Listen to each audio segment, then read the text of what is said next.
Part 5, my class, Business World College, doing a lecture, 09:48 a.m. I left off on an example about gear in the early 90s, and an example with a major flaw at the executive officer. And again, it just so happens my buddy, my very close buddy, the Marine that I live with, is the supply chief. Another very close buddy of mine, who ended up a supply officer, was also in supply.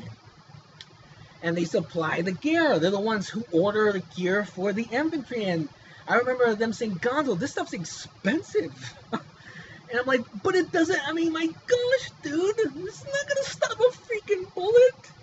Oh, my, you know what I mean? I'm like, dude, this is that. And, you know, the Kevlar helmet's pretty thick, man.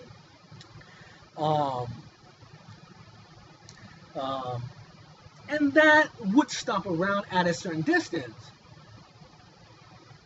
But your legs aren't protected, nothing's protected. And that also goes back to, you know, you need that carbon fiber bulletproof shield. You really do. If you are a squad leader in the infantry or a fire team leader in the infantry, and you can watch this video, watch my first video when I'm explaining the physics. And those are light, because what carbon fiber is very light. And but that would work. And again, to the war business, how much does it cost to make? And then what kind of profit does that business want to sell it back to the military? Because that's always the determination to buying and selling stuff. Unfortunately, we're trying to protect a man's life. I want it made, and I want a profit to be very modest, man. How much money do you want to make? It comes down to that. And this is what upsets me about the war business.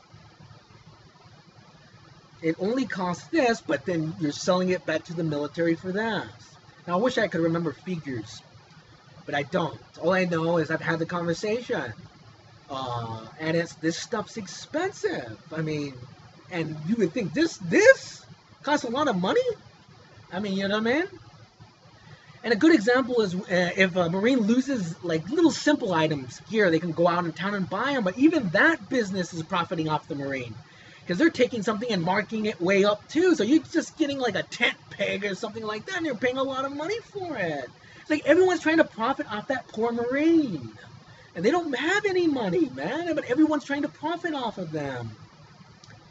And the gear is not adequate. I was raising those issues back in that time.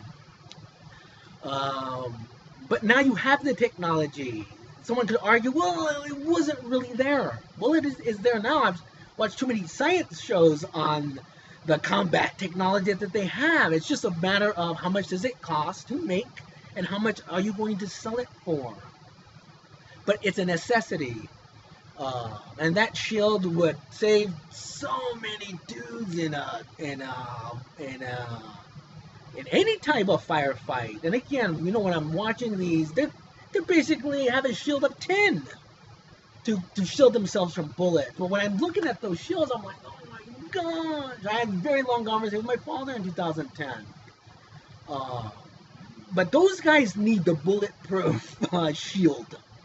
And anyway, I'll get to that because I'm still on giving you an understanding and an idea.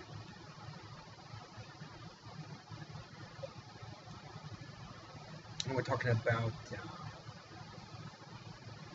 equipment, war business, what can be made, what technology is there, and then we're talking about the capitalism.